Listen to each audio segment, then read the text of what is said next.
Hi friends, ఇవాళ మనం తోటకూర లివర్ కర్రీ చేసుకుందాము. ఫస్ట్గా తోటకూర కట్ చేసుకొని ఇలా మనం బాయిల్ చేసుకోవాలి. తోటకూరని బాయిల్ చేసిన తోటకూరని మిక్సీలోకి తీసుకొని అందులోకి మనం శనగపిండి, గరం మసాలా, అల్లం వెల్లుల్లి పేస్ట్ యాడ్ చేసుకొని మిక్సీ పట్టాలి. ఇలా పేస్ట్ చేసుకున్నాం కదా, తర్వాత మనం ఒక ప్లేట్లోకి ఈ పేస్ట్ వేసేసి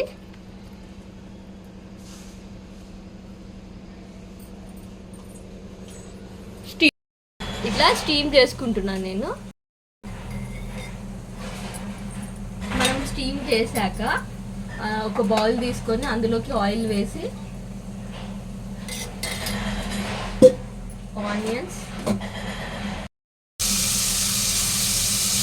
ఆనియన్స్ పచ్చిమిర్చి కరివేపాకు వేసుకొని ఫ్రై చేసుకోవాలి.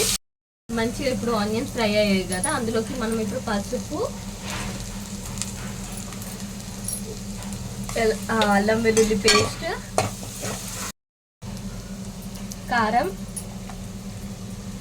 2 స్పూన్స్ వేసాము. మీకు రుచికి తగినట్టు వేసుకోవచ్చు. 1 స్పూన్ ఉప్పు, తర్వాత ధనియాల పొడి, కొంచెం గరం మసాలా,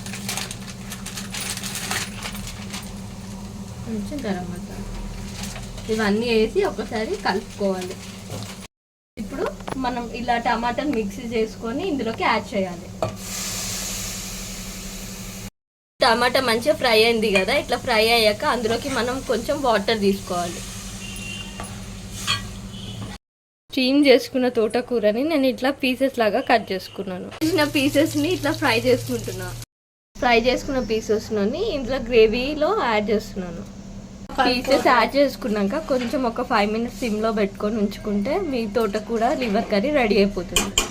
మనం కొత్తిమీర వేసుకొని స్టవ్ ఆఫ్ చేసుకుంటే వేడిగా తోటకూర లివర్ కర్రీ రెడీ అయిపోతుంది. ఈ వీడియో కనుక మీకు నచ్చినట్టయితే లైక్ చేయండి, షేర్ చేయండి, సబ్స్క్రైబ్ చేయడం మాత్రం